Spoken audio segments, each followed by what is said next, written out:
Hello guys, welcome to a new video. Today we're playing Mirai box on HackTheBox.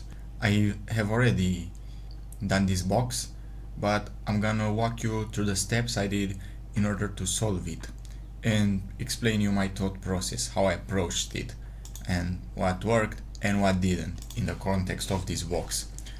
Let's begin. Let me go in my main folder.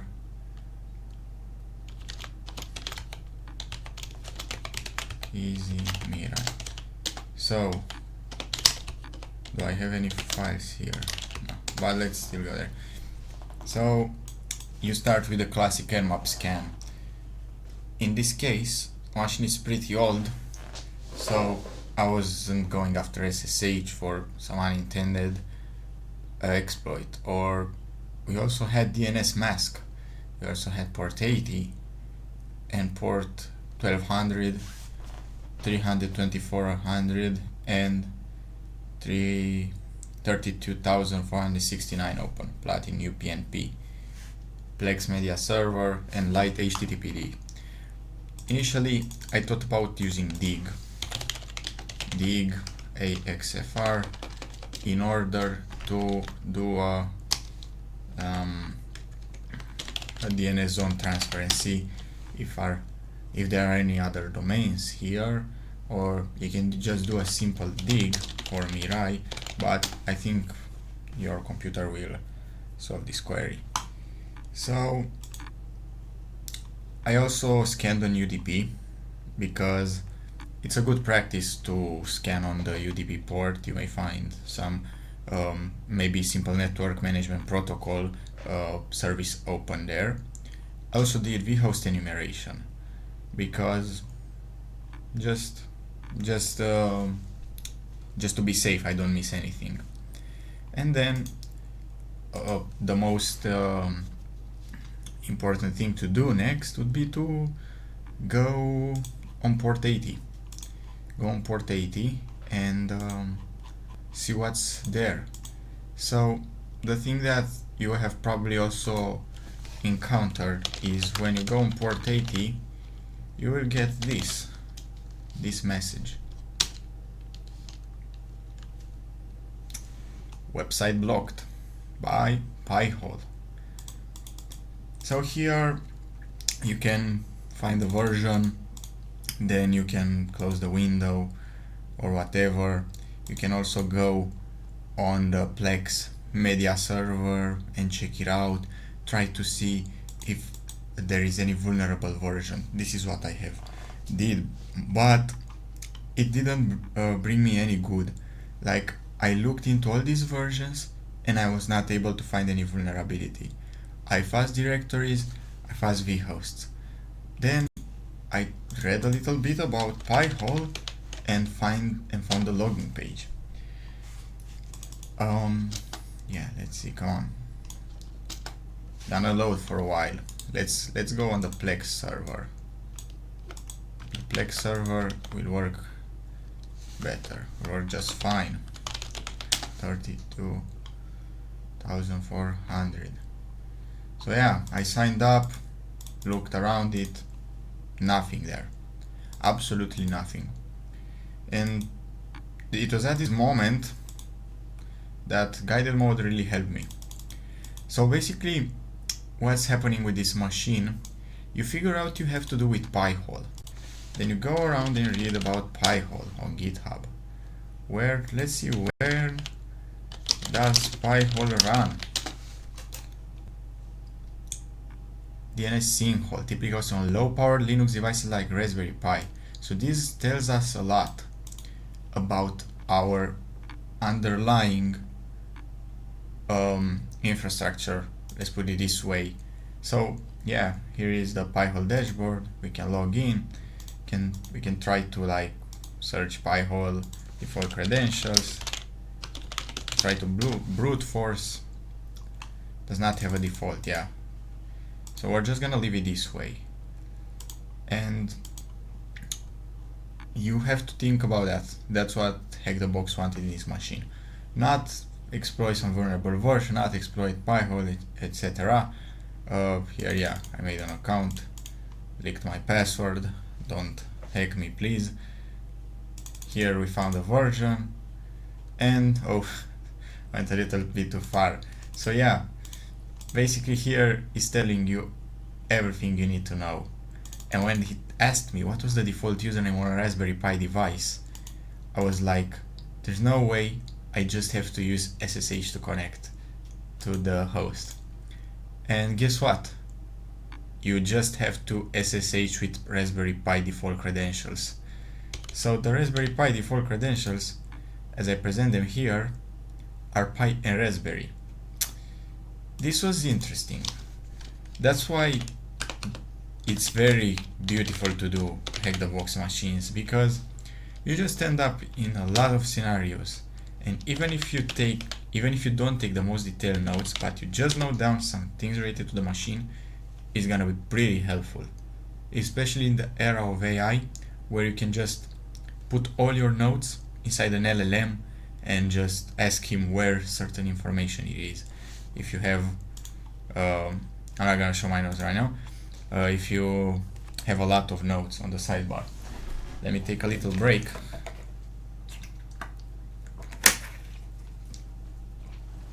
So yeah, default password for the Pi has not been changed. So this is how we get in the desktop the user flag. We also have the Plex server. I didn't actually look at what's in there, but let me take a look. Rick and Morty, season 2. Okay, nice. So this is how you get the user flag. User.txt head. Nah, this is with lines. I don't want to cut it now. So next we're gonna start privilege escalation. What I usually do when I have a user with password, I run sudo l, and it didn't even ask me for the password. And here we go.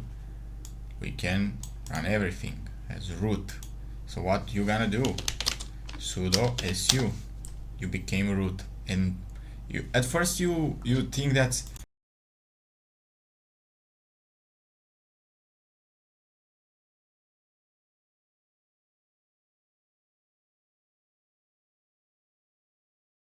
the entire machine, but no.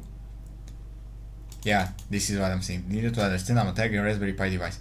That's not enough, because let's go into root, and here I can show you the root flag. That was my original root.txt. I think I may have a backup on my USB stick. So here, what I did, you just need to like how to list USB devices in Linux. You see? lsusb command. Let's see, lsusb. And I have some USB devices, yeah, I think. But also I did lsblk, and here is more clear. I need to do it with a USB stick. Let's go through the notes again. Here I went on I went of the course, and like I saw that I have this IP and this one, and I thought like maybe the entry point in the network was easy, and I have to pivot to another host, and I also found the router, and I thought I'll have to try to find open service on it and pivot, but no need to pivot as presented here. Yeah, I did this with guided steps because at some point I just didn't figure it out what do I really have to do, and it was really clear.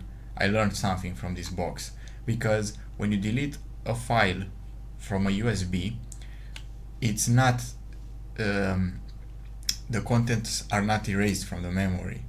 It's just that the space in memory is considered that it's freed, and even if it has content in it, in the future it will be overwritten.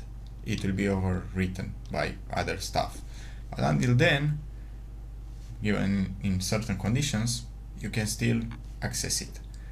So the sequence of commands is, you find the media stick, and we can ls this. We can also actually just go into the folder and cat dammit.txt. Damn it, sorry man, I accidentally deleted your files of the USB stick. Do you know if there is any way to get them back? Yes, I learned that there is a way to get them back. Let's see. The flagless root mentions. So this is the mount point, where is the full path for the device that represents the raw USB media on Mirai. So this is interesting because here you have to do, you just like, what is the full path raw USB media location? You just have to search for this. Okay, and Linux. How to access? First, Ubuntu, Stack Overflow. Also look, Linux. Mounted at, depending on. Open your terminal to see both the raw device path and its current location. Here, yeah, you actually were able to see this. But what I did and what I tested was, it was mentioned dev sdb1, but we just have dev sdb. So let's do dev sdb.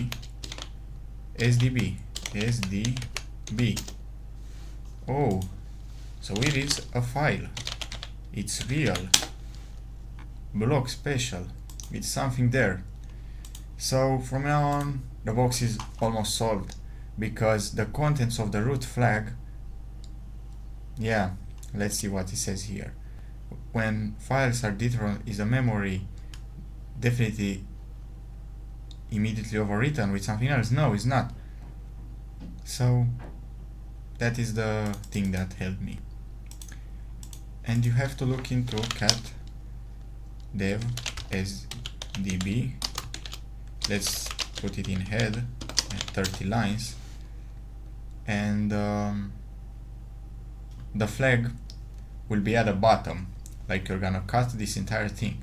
As you can see here, it's mentioned root flag. Damn it, they're there, or they were deleted. You see? And this is how you solve it. At the bottom of this file, dev sdb, you're gonna find a root flag, and this is the entire solution. This is how you solve the box. You list, you find it, found the link, you find cat dev sdb, and the flag is there. This was a nice box. I really liked it because I learned something new, like in the other boxes too, but I don't know, it just felt a little more special to this box. So this was the entire video. This one is gonna be, let's see what's the next, what the next video is gonna be. I will probably do this machine alone, or if I will try to not do it alone and do it on video. This is Shocker. I have no idea. The name doesn't tell me anything. And I also understood why this is called Mirai botnet, because probably Mirai botnet tried to hack all these IoT devices or these routers, etc., to use them in a bigger attack. And yeah, but Shocker, it doesn't tell me anything. Yeah, I'm looking forward to it. So see you guys, have a great day.